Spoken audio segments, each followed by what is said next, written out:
The advice and opinions expressed by the host of Autism Live and her guests are meant solely as suggestion and should not be in any way construed as child-specific advice. Any choices you make in determining your child's treatment are completely at your own discretion.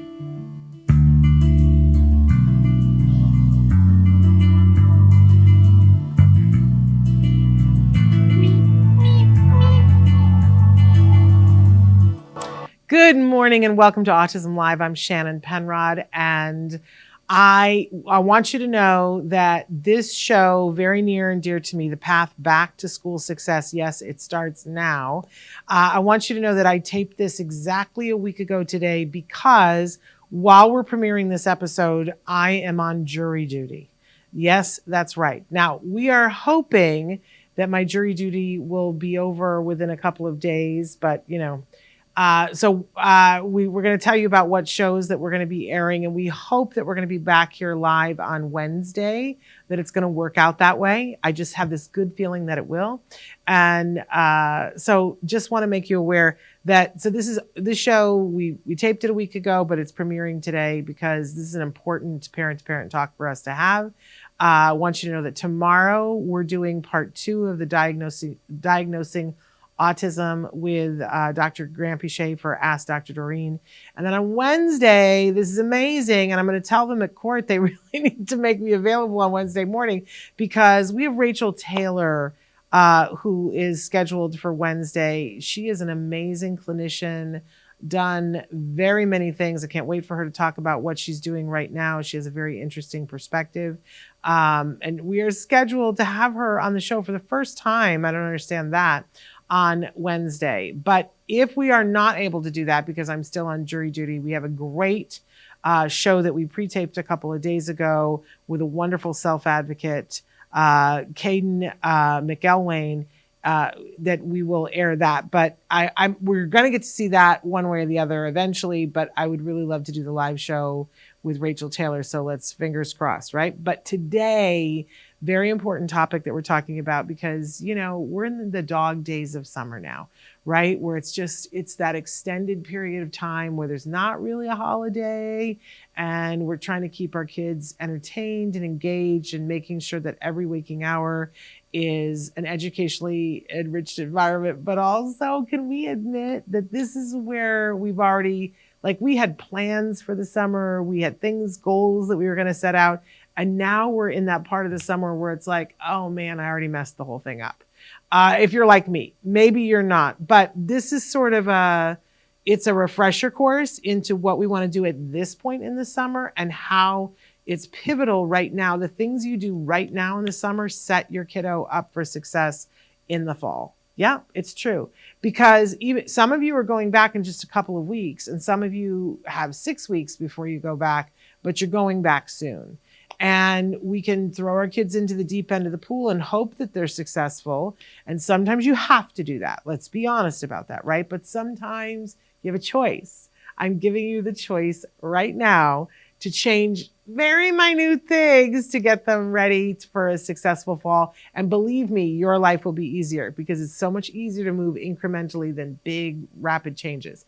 Let's go over a couple of things first. In terms of this show is premiering live right now, which means it's live on Facebook, YouTube, Twitter.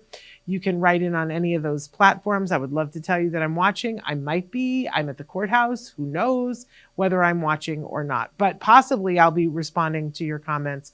But it's possible that I might have to do it later on. But we love when you guys interact. We love it when you write in with questions or comments or tips of your own.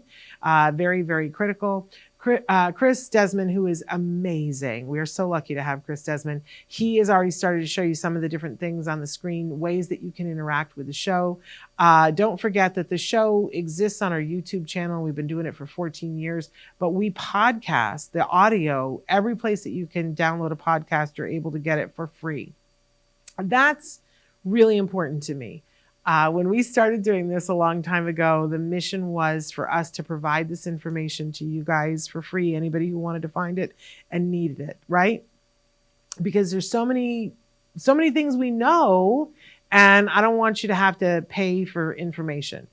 There are other places where you have to pay for information, but I don't want you to have to do it here. So you can download the stuff for free. That does mean that there are advertisements on the podcast because it does cost. We hope that you embrace that. If you really feel very strongly about it and you want to get the ad-free podcast, you can by paying $5 a month yourself because we have to defray the costs. It just is a reality. But there, Chris has it on the screen, glow.fm/autism-live. You can go there for $5 a month. You get everything the Autism Network does ad-free for $5 a month. It's a pretty sweet deal. And if you pay for it by the year, like most things, they give you a discount. So that's super cool. So great, wonderful. We hope that you will participate in whichever way you can and that you will like, share, review, subscribe, all the things, whatever flips your switch, and tell other people about us because we do not spend money on advertising and marketing. We just don't. I would love to, but we don't have that kind of budget, and everything we have, we put back in to giving you guys information and inspiration. That's why we are here. Okay. So what I'd like to do, excuse me, is go through, I've got 10 tips with a bonus tip. So technically 11, I think. I'd like to go through them really quickly for those of you who are in a big hurry, and then I'll go through them and give you the 411 about them later on, but just want to, for those of you who don't have time. So let's go ahead. And, we always give a disclaimer. My big disclaimer is you have got to start by forgiving yourself for all the things you didn't do that you said you were going to do. Let it go. It was summer. It's still summer. Forgive yourself for it. Forgive yourself for all the things that you did do this summer. Maybe like diet got a little crazy. Maybe the bedtime got a little crazy, right? But let's work on it in baby steps. And you want to always be kind to yourself and to your family. So if you didn't get all the tips we gave you before at the start of the summer, don't panic. Don't panic. It's okay. It's life, right? But let's see if we can't tighten things up so that we get better success for the fall. Okay, let's start with number 1. Slowly roll back the bedtime. Woo, let's do it a little by little. We'll talk about this in a minute, but this is a big one. Then on the other side, slowly get up earlier. That's huge. Okay, number 3, we're going to tell stories about the new adventure that we're going to go on in the fall, because that's critical. Number 4, we're going to shop for new school stuff because that is one of the great joys in life and it helps set you up for success. I'll tell you why in a minute. Number 5, we're going to drive to the school on a regular basis. And you know what? We're not going to go the same route every time. We're going to go different ways, and I'll explain why in a second. Number 6, we're going to visit the school, the classroom, if possible. Makes sense, right? Number 7, we're going to plan something special when we pick up our kids for the first day. We're going to come up with something special that we're going to do. Number 8, we're going to communicate with the teacher and the staff, and we'll talk about what kinds of things we're going to communicate. Number 9, we're going to plan one fun thing before school starts. And I really want you to plan it. We'll talk about that in a second. Number 10, we're going to have a play date hangout with a classmate. Woo, that one's going to be a little harder, but we'll give you some tips on how to do that. And then number 11, which is the bonus, we're going to make a memory of now, and I'll tell you the 411 about that. These are my tips. Now I love to hear from you guys. Does that make you overwhelmed, or does that make you go underwhelmed and go, that's pretty easy? I expected her to give me something life-shattering. I got to be honest with you, if you only did 6 of these, it would definitely make things different for the fall.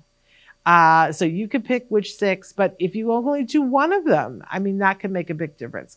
Let's go back to the beginning and let's talk about why these things are so important. So number 1, and I do feel that this is the number 1 thing that I wish you would try. To slowly roll back the bedtime.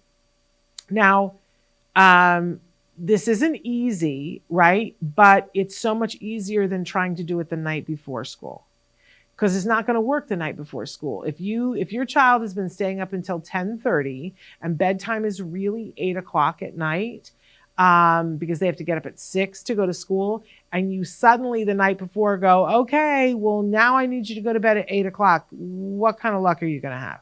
They're not going to go to bed at 8 o'clock. They're not going to do that. They're going to lay there and lay in bed and worry about what tomorrow is going to be instead of dreaming happily about what tomorrow is going to be.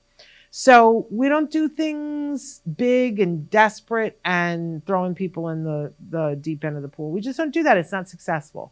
What we do is we incrementally change things so that they don't notice. I always give the example of when we do daylight savings time, right?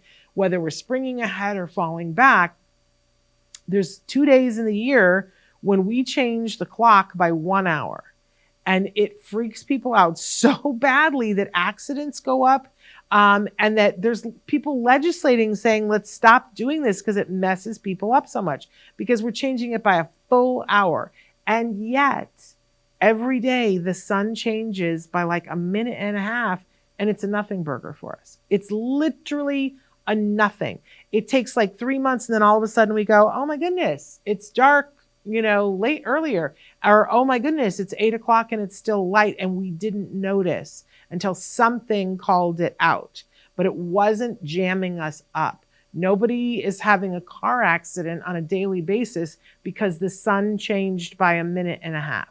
What does this tell us? That it is kinder, it is gentler to do things slowly.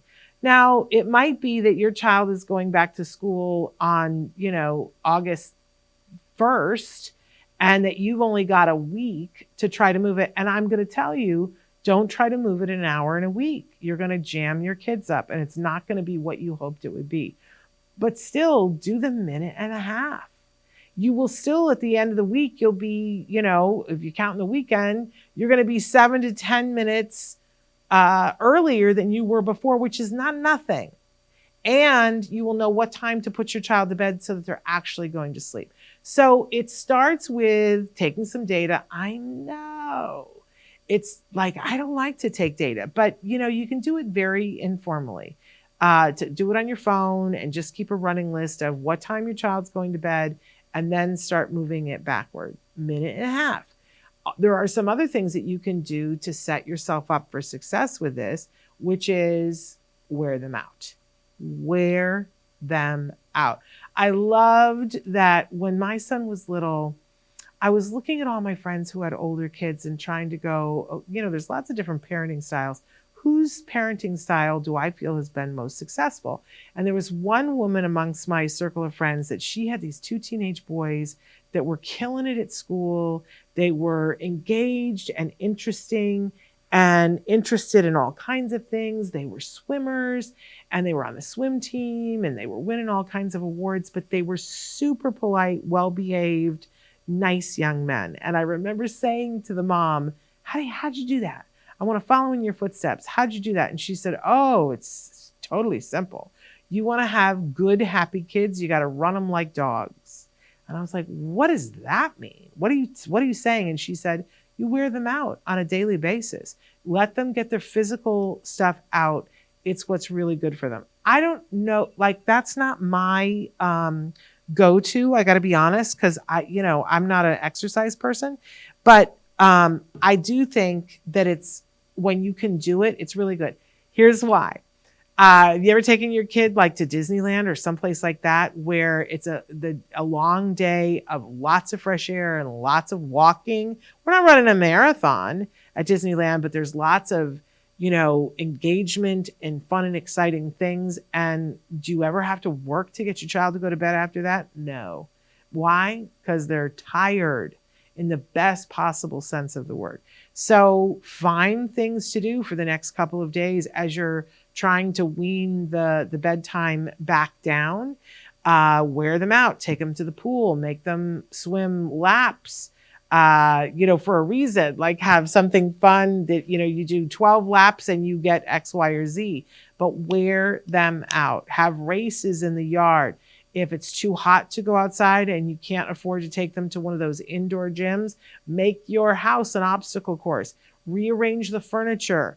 Tell them we're gonna move all the furniture into the middle of the room because we got to clean the baseboards around the outside of the room, and put on some good music and dance around and throw the pillows and do all that stuff while you're doing it. But the fact of the matter is, it will wear your children out, and they will be more likely to go to sleep and sleep well. So wear them out. But then also, it's time to reinstate some rituals that have worked for you in the past. That if the ritual. I remember when Jem was little, we had the ritual that we would go for a walk, and then he would take a bath, and then we would dry skin runs in my family, so he'd get a full body massage with all the lotion, and then we would put the jammies on. He would get to hold an apple, and we would sit and we would read books, and then we would move into the bedroom, and I would sing to him and tell him stories. Right, that was the bedtime ritual. And everybody's bedtime ritual is different, but whatever works for you ritual wise, like I really look back and I think that some of it was just the progression of it, but I think that like full body massage with the lotion and then putting in the fresh jammies, I think that was really helpful. And I think being in the water was really helpful for him. Whatever works for you, reinstate some of that again, so that you're sending all the signals of, oh yeah, I've done this before and it makes me tired, right? And then the biggest one that I say is read. Because if nothing else, it's helping your child. And you know what I always say, which is read with to, or have your child read to you, whatever is appropriate and whatever mix is appropriate. Your child is little, you read to your child, but have them interact with you. I love the Usborne books that there's always the duck on the page, but the truth of the matter is you can make any book interactive, that you say, okay, you read the page and then you say, okay, point to all the trees. Where is a tree? Point to all the shoes, whatever you want to do. I love the book, We're Going on a Bear Hunt. And whenever we would read that, there's no duck in the book, but I had done the Usborne thing. And so I was like, where's the baby? And he would have to point to the baby. And I would say, where's the dog? And he would point to the dog, because on every page, the baby and the dog are there. And those are two things that he was really keyed into. If we were out at the grocery store, he was keyed into the dog and the baby always. So it kind of naturally flowed.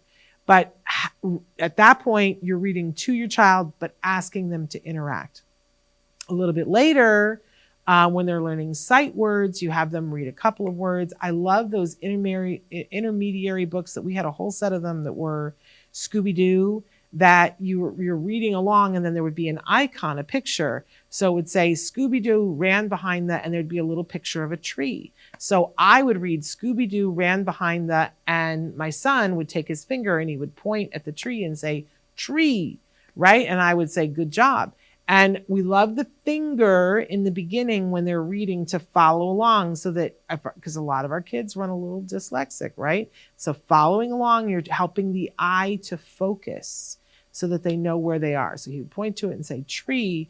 And he loved that he was reading it with me. So eventually, as he learned sight words, we took it up a notch, and then we read the Geronimo Stilton books, right? And which are very large print, easy to read, but chapter books. So, and there's like a paragraph and a picture, right?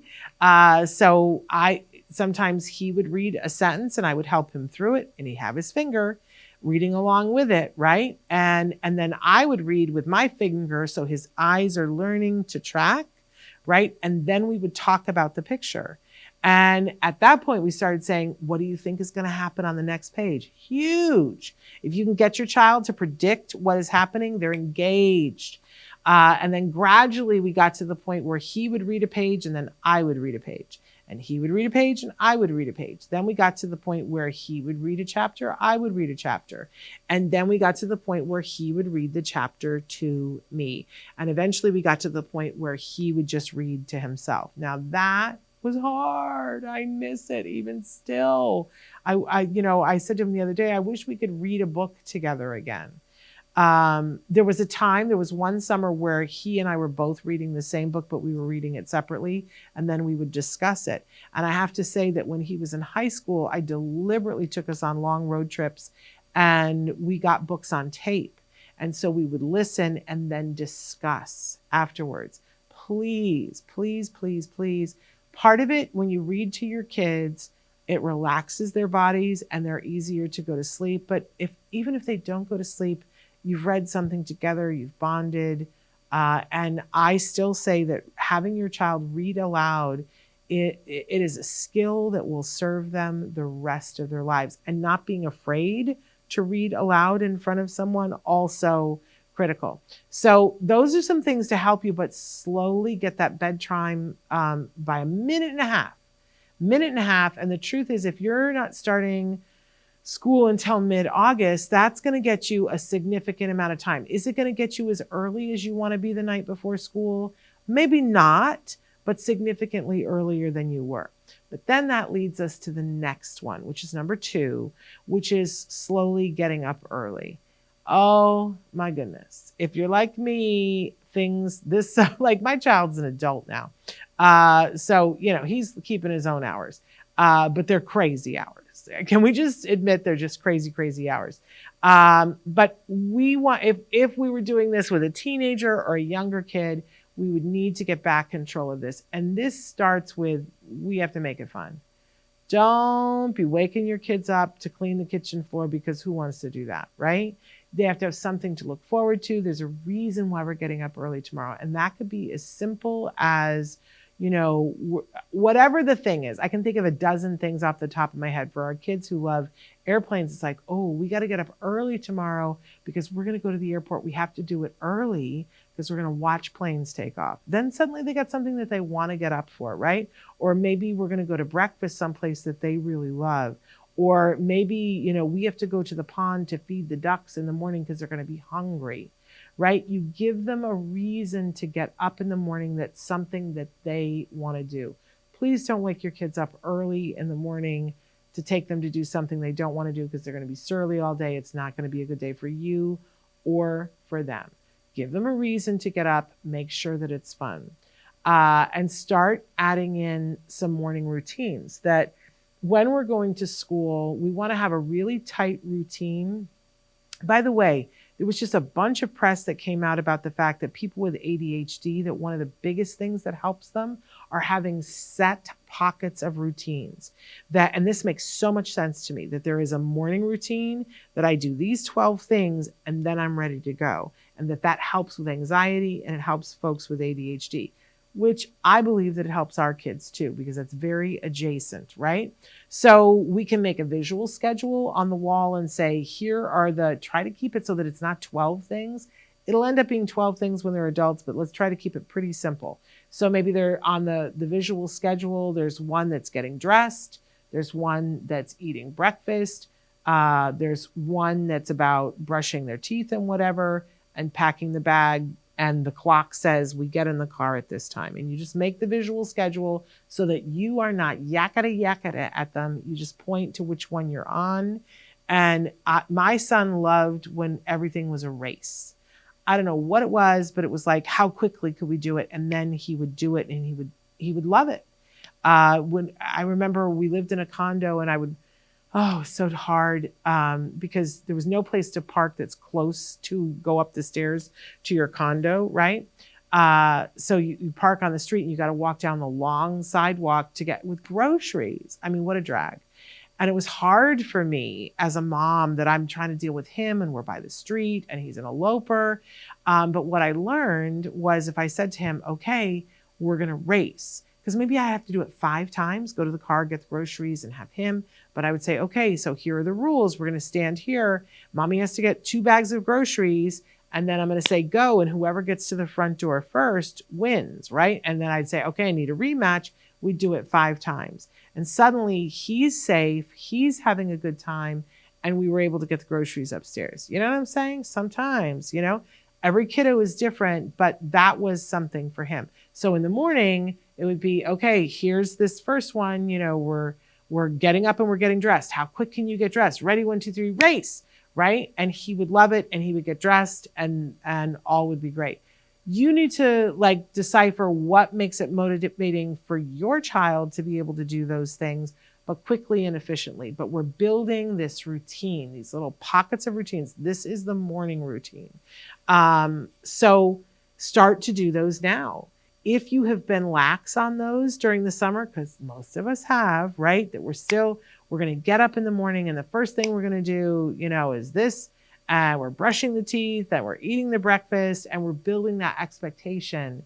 This reduces anxiety and gets us ready for school. So then the first morning they're not overwhelmed by, oh, we're doing this and this. Oh, I didn't know we were doing this again. Do it now, but add it in slowly, one thing at a time, and make sure that you do breakfast. I know a lot of people in the summer, breakfast gets a little sketchy because if you're not getting up until 10 o'clock in the morning, do I eat breakfast? Do I eat lunch? Do I eat brunch? It all gets a little wonkinator, right? Let's get back to doing breakfast and make that fun too. Like, what is a fun? I love breakfast. I was somebody who never ate breakfast, and I am known in my family, all the kids know, you go to Aunt Shannon's and I'm going to lay out a spread for breakfast. There's going to be every color in the rainbow of fruit that's going to be on the table. There's going to be options that you can have, and breakfast is going to be this fun conglomeration. And even the people in my family who don't eat breakfast are like, oh, Aunt Shannon's doing breakfast. Love, love, love. It's a great start to the day, and it's a great opportunity to connect, take everybody's litmus test, see where they are, plan the day, and have something fun. So please do breakfast. As a former teacher, and when I started teaching, I was not a breakfast person.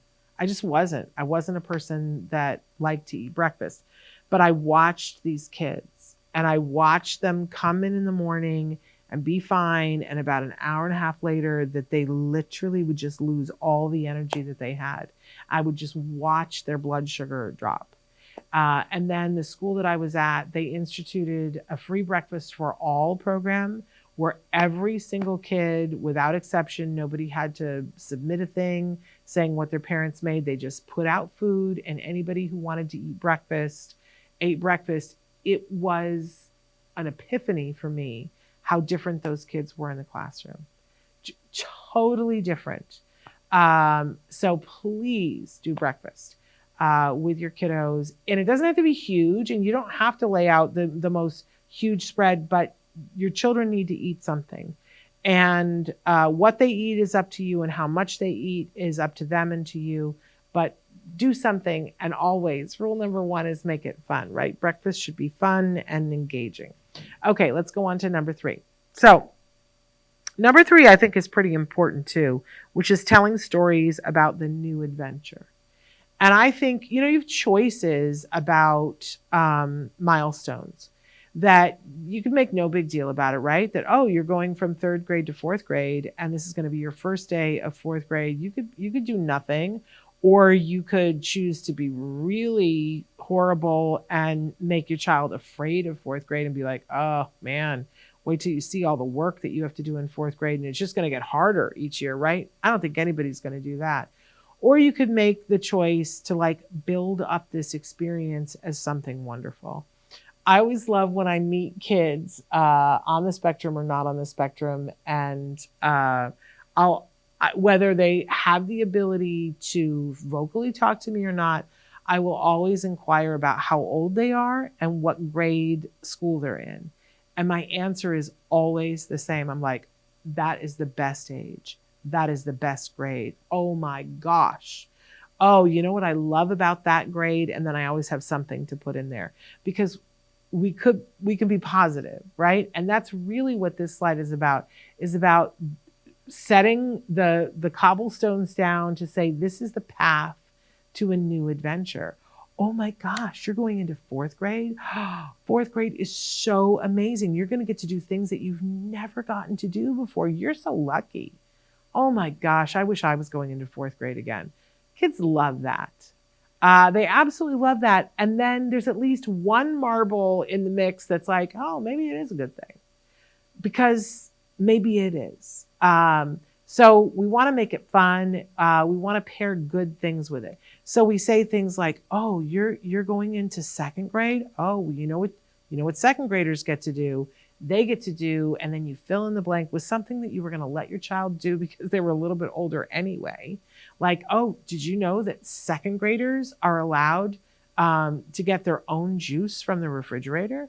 Yeah, it's a thing, right? And you just sort of build these things in and pair it with good things like, oh, it's cool that I'm a 2nd grader. I'm okay.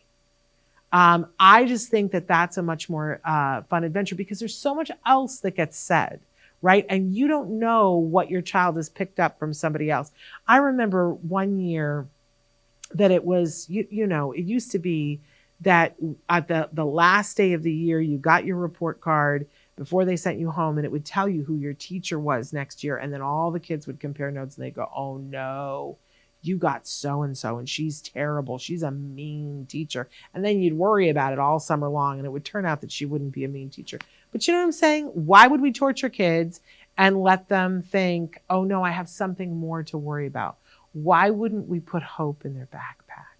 That's what I want to do. So make whatever they're about to do this really exciting new adventure, and tell them stories about it and say, tell them stories about when you were in that grade. I remember when I was in second grade and my favorite part of it was this, and this. Or, what I heard that you do in Miss Williams' class is that you do X, Y, and Z.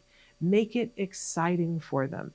And you can make it about the new school year and what grade they're going into, or you can make it about their age, or you can make it about the time of year that, fall is coming and I love fall because then we're going to do the pumpkins and we're going to do Halloween, and like pair all of it with good things.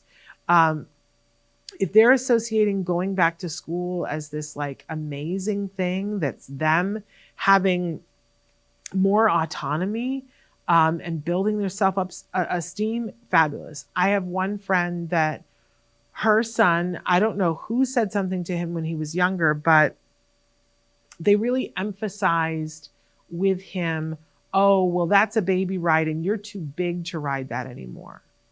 And nothing else was said after that. So every year that he has a birthday, he's like, I don't want to get older. People die when they get older. He has paired all of these things, and they're available. If you want to talk about them, they're all available about, well, you can't ride that ride anymore. You're too big. You can't do this anymore. That behavior doesn't work anymore because you're older. We could focus on all of that. I just don't think that's productive, and it's not kind. Instead, I'd like to go back and re-legislate for him and say, well, congratulations, you're too big to be on this ride. Do you know what ride you can go on now? This one. And it's reserved for people who are older like you. Only people who are as tall as you can get on this ride, and emphasize the positives of that, right? Because otherwise we get stuck in this, oh no, getting older is bad. And there's no reason for that for our kids. We want to make it fun for them. So tell them stories. And there are books, by the way, for every grade that there is, about anxiety about going into the grade, anxiety about the new teacher. They all have different names, but go to the local bookstore and go to the kids section and you'll find them. Ask somebody there and say, show me the ones, like show me the one for, oh no, I'm going to second grade, or the third grade rule, or whatever. And read stories about kids that are exactly that age going into that year so that your child has good associations with it. Okay, let's move on to number 4. We're going to shop for new school stuff. I got to do this over the weekend. This is the time of year, y'all. It starts in mid-July and everybody is having these redonkulous sales. I was at Walmart yesterday and I got notebooks for 46 cents. I mean, if I go any other time of the year, those same notebooks are going to be $2.99. And they do it to get you in the door. But, I was going to come in the door anyway. And having new notebooks and having new pencils and new pens and having them at a great discount is a great thing. But it's also a little bit about, it's not just the tools, right? But the tools are important. And I do think some teachers have a list at Walmart and other stores of things that the child needs. Some are lazy and don't do that until later on in the year. And I kind of want to kick them with a pointed shoe because everything's on sale now. And I wish the teachers would just buy a vowel, because you can go and buy the colored pencils right now for $1.27. And if you wait until September 10th, when they give you the list, it's going to cost you $5.99. So, push your teachers to give the list early so that you have the big savings. Because the number one rule here is don't overspend. I've done this before too, where you buy 1 million pencils and then you're like, okay, they don't need 1 million pencils. Give them away as Halloween gifts. as the Halloween instead of candy. Kids love pencils. But don't overspend. Get what you need. Stock up for the house so that you have things to do homework and those kinds of things. But I really encourage you, take your child, have them pick the things that feel good to their hands. You'll end up using 9/10 of it or donating it, but make it really special. Go on an outing with your child, make it fun. Don't be in a big hurry. Shop the sales. And I really encourage you, and I know I get a lot of flack about this, but I used to say this to my husband all the time. We have to make it special. And that we're in the business of making it special for our kids. And we send messages to our kids about, is this special? Is this not special? So for instance, well, I was raised, you have to have a new pair of school shoes to start the new school year.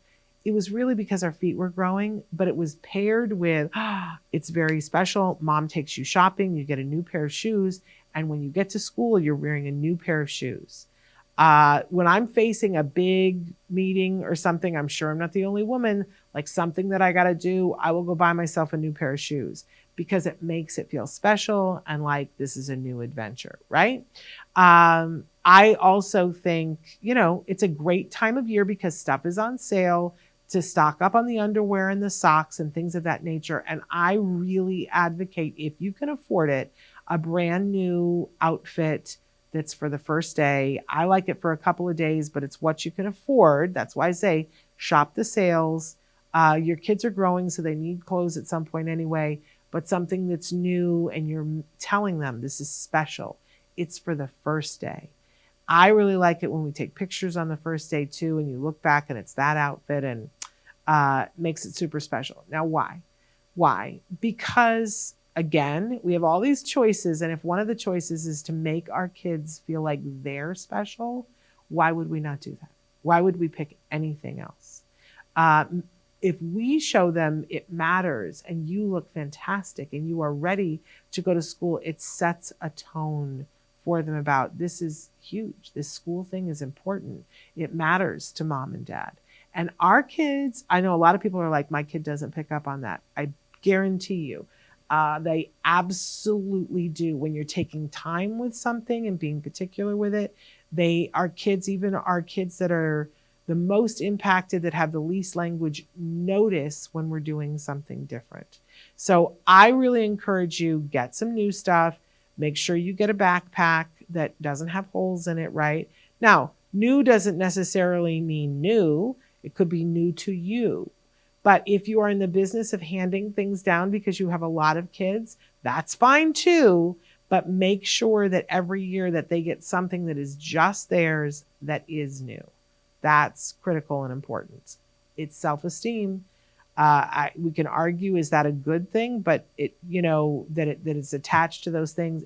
But it is a way of giving them self-esteem and letting them know that they matter and this thing that you're going to, and it builds the excitement, right? Okay, we're going to school. I got new pencils. It's very, very exciting. Okay, let's go on to number 5.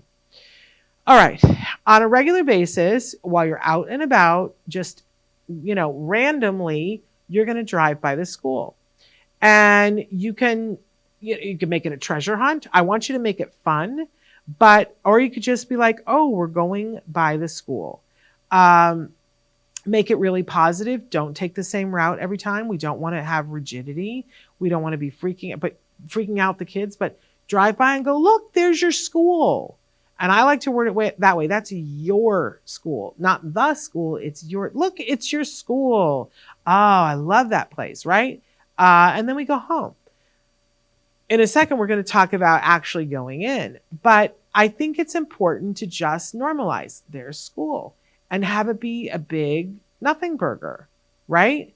That nothing traumatic. I'm not asking you to do anything. You can make things fun, that maybe this is the day that you go through the drive-through at McDonald's and then you drive by the school. You're pairing. It works. It's a psychological technique. If we pair that every time we ride by the school, that something positive is happening, then we're more likely to want to go there. I'm sorry, it's psychology. It does work. So make it fun, be positive, but do drive to and by the school. Now we'll go on to number 6. And I believe that that if possible, and I really think that it's important that you call and ask nicely if you can please come on campus. And if they're okay with it because they know that your child is on the spectrum, then ask if you can do it more than once. Get what you can, right? But it's a great opportunity to go and visit whatever they'll let you see. If they'll let you go to the teacher's classroom, do it. It won't be decorated the way that it's going to be when on day one, right? But it's still the classroom. If there is a lunchroom, go sit in the lunchroom. Ask them if you can bring a lunch so that they can see where it is that they're going to do. We know that rehearsing things reduces anxiety. So we don't want there to be this question mark in their head when they're talking about you're going to go to school, about where is it, what does it look like? Be as positive as possible. Go in the bathroom. Check out the bathroom. Go out to the field where they do the sports and things. Go, if they have a multi-purpose room that's used for lunch and theater and gymnasium, and look at whatever you can look at. But make it as fun as possible. If you're doing something fun while you're there, or you immediately go do something fun afterwards, because it's like, wow, we went to your school. Wasn't that fun, right? Keep it positive. That's the main thing with all of these things. Okay, number 7. I think that this is critical. Planning something special after the first day. We had, where my son went to school, there was this place that's an arcade, and it has bumper pool, like little cars that you drive in a swimming pool, and it had a go-kart thing. And so that was our tradition. And there were a lot of people in our town that it was like back to school day, and then everybody would go there afterwards. And I just thought it was a great, great thing, because he was so excited about the first day of school for so many reasons. Like, he got to take his new backpack, or he got to wear his new shoes, or he got to wear his new Cars themed, this is how long ago it was, Cars themed shirt, or he got to see a friend or whatever. But if all else failed, he knew he was going to get to go to Mount Asia afterwards, right? And that was fun. And that we were going to go to Mount Asia, and we were going to play all these games or whatever, and then we were going to go home and have dinner. And that made that day exciting for him. And I should really ask my son about how much of that he remembers. But when he was little, boy, he loved first days. He was like, let's do it. He couldn't wait to get up and go to school in the morning, because pairing is powerful. I'm so glad that I put that on this slide, because pairing is like, woo, electricity. So plan something special. I know other people that do pancakes, like it's just a tradition that we have breakfast for dinner on the first night of school. I love that. Whatever your thing is, but let's make it something special and something that's super fun for them. So we're pairing first day of school, you get fabulous things. Something fun, right? Those two things are connected. Okay. Number 8, communicate with the teacher and the staff. And I would start doing that right now. If by now, they have assigned your child to a teacher, and you want to be asking who that is. If possible, I would ask to have a brief IEP meeting the day before or 2 days before, or to have your child meet them beforehand. Always be positive and grateful with the teacher from the start. If you see that it's not going to work out, rather than get contentious, pull your child out and ask to be with another teacher. But in the beginning, go with an open mind, right?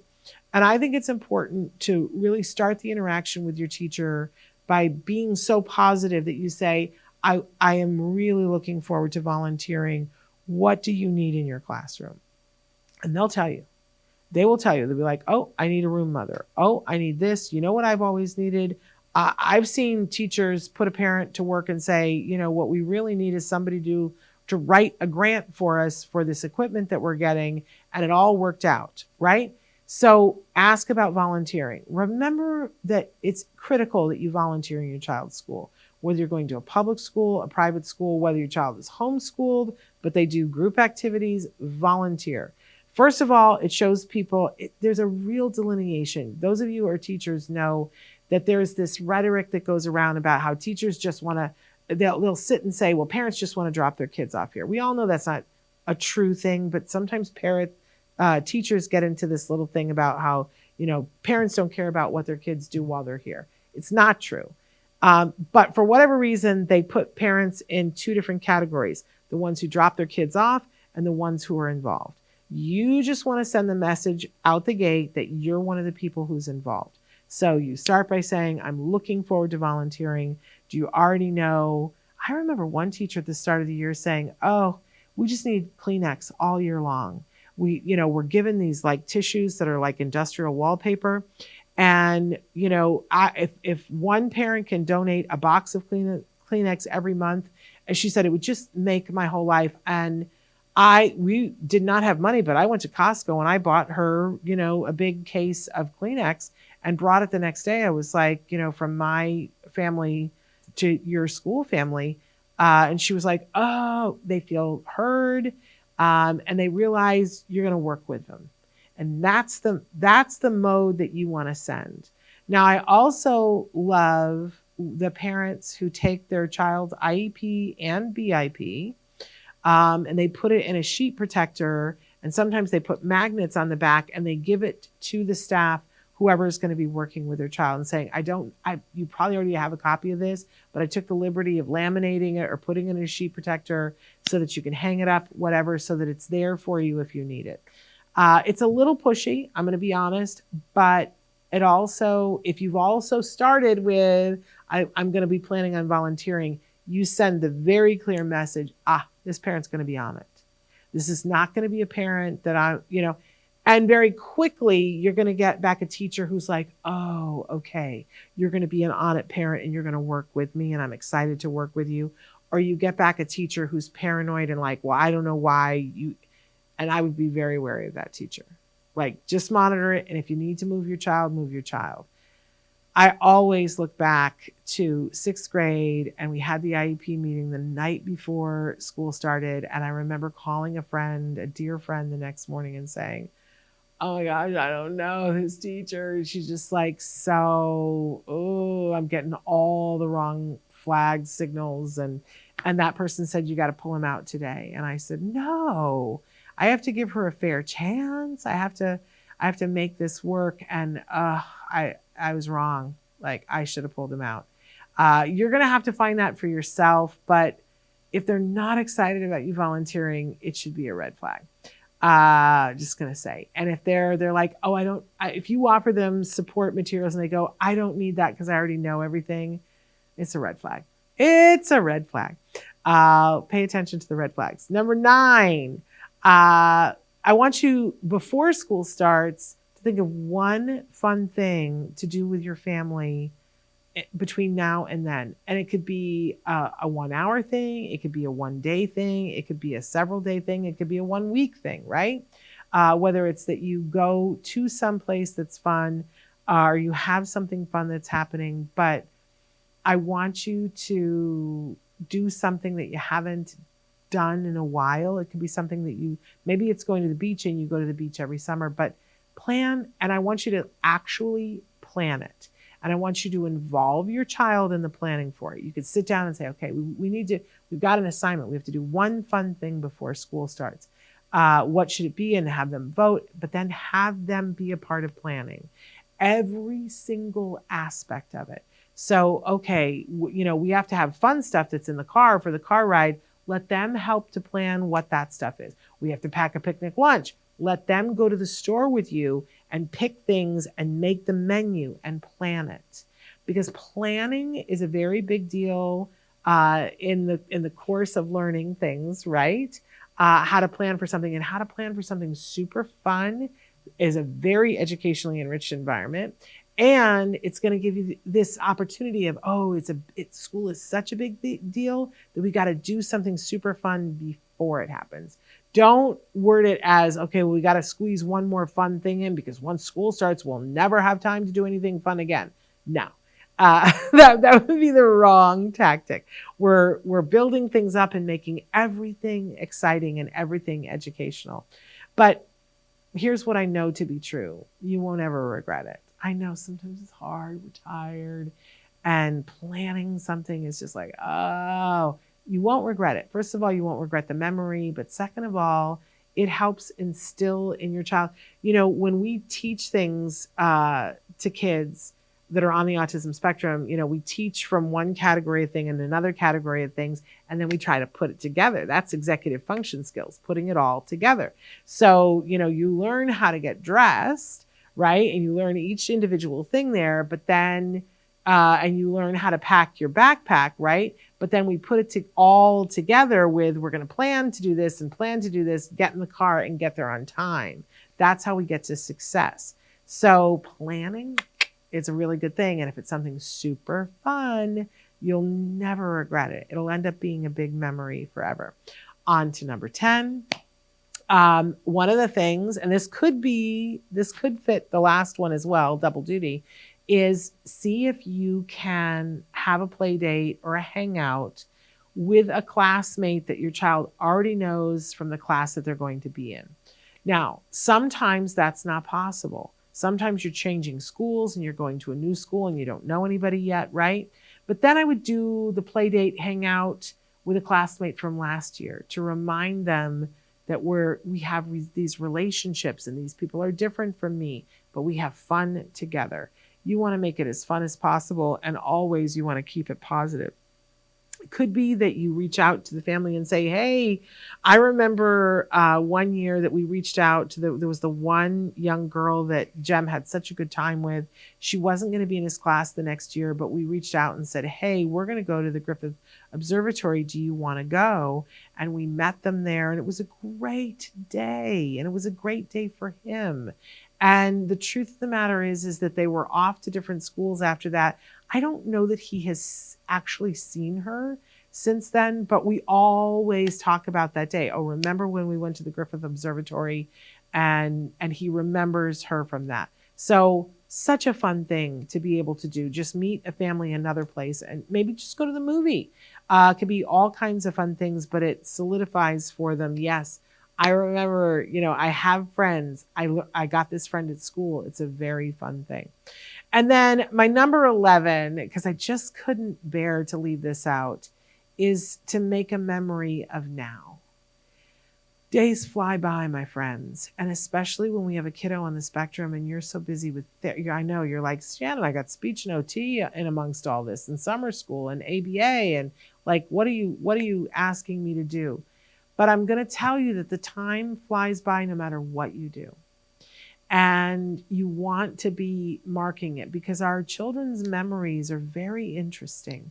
That until they have lots of language, memories are based on pictures and language put together. So before our kids have language, this is why none of us have memories of when we were, or extensive memories of when we were babies, because we don't have a place to categorize it. There are all the time that people can be taken back and regressed into early distinct childhood memories, like for traumas and things like that, because the memories are there, but they're not categorized in the brain. It's some of the reason why trauma is so hard to untangle sometimes. But it means that the good stuff is in there too, you guys. And, but it doesn't have like a file folder category to be like, oh, these are foods I like to eat. And oh, these are things that scare me, until they get the language. So creating a memory of now is a really vital thing for you and for your kiddo. I really encourage you. It can be as simple as making a poster. And I, I'm a big fan of going to the dollar store and getting a sheet of, you don't have to pay for the expensive butcher paper, but you can go and get a 99-cent roll of gift wrap, and the back side of it is white, right? And then you take that and you can draw pictures on it of now, or you can take pictures and print them out, or go and get them at CVS and get the 1 hour photos, which are so convenient, and make a collage of the pictures. Or you can get fancy with it and make a scrapbook and then keep each one of the years of pictures. But it is important to commemorate the time with your child. It will help strengthen their memory. It can be something that they go back and look at in later years, and they will remember some things about it because they took the time to make the memory of it. But it also helps to say, this was this time, and now we're going to go do this.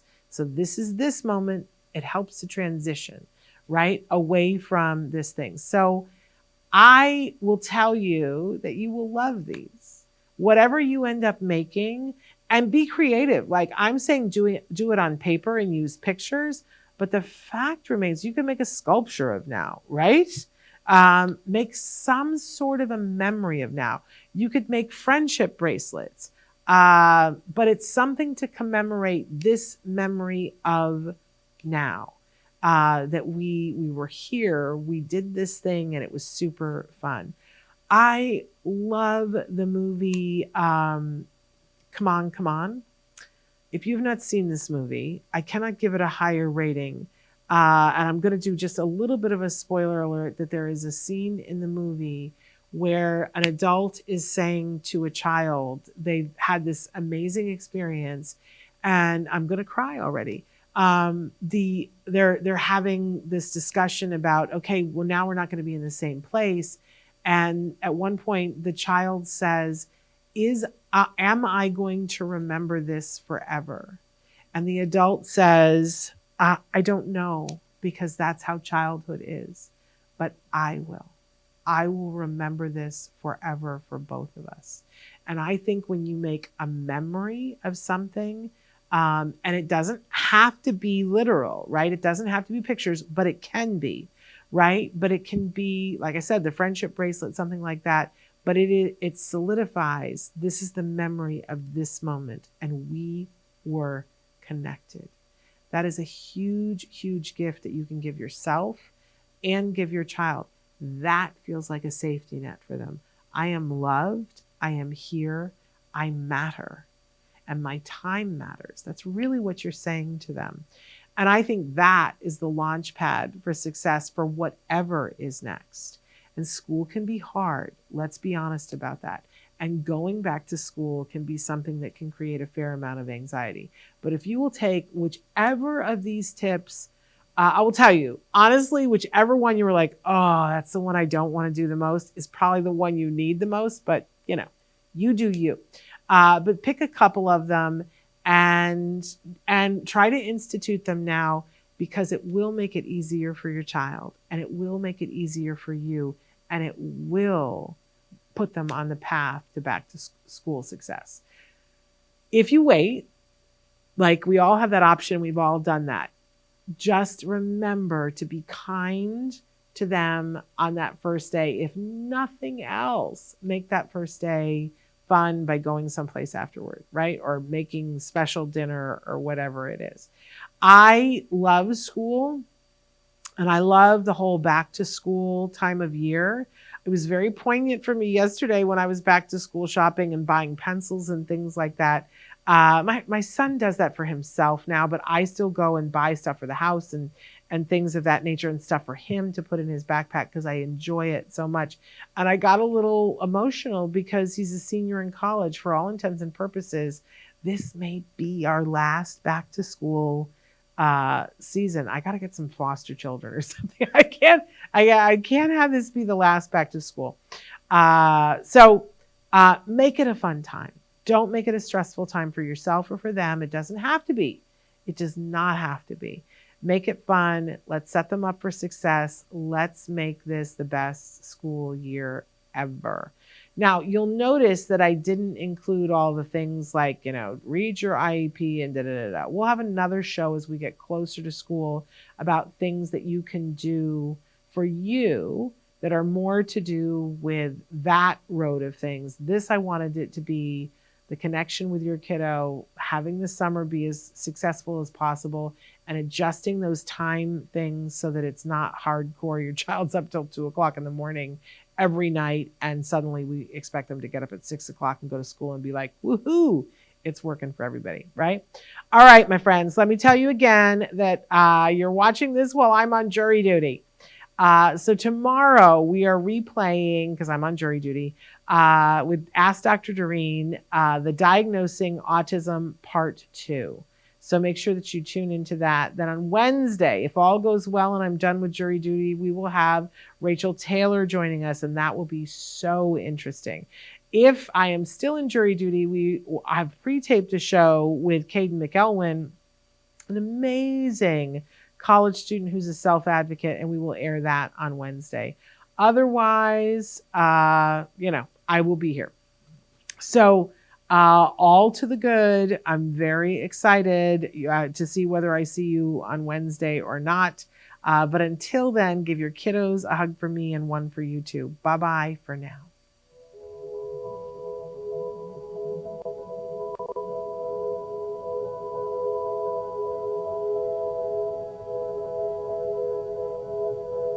If you found anything helpful in this video, please give us a like. In fact, make sure that you smash that subscribe button on YouTube and give us a like on Facebook. You can also follow us on Twitter and on Instagram for important updates. And please download our free podcast wherever you get your podcasts. Thank you so much. See you next time.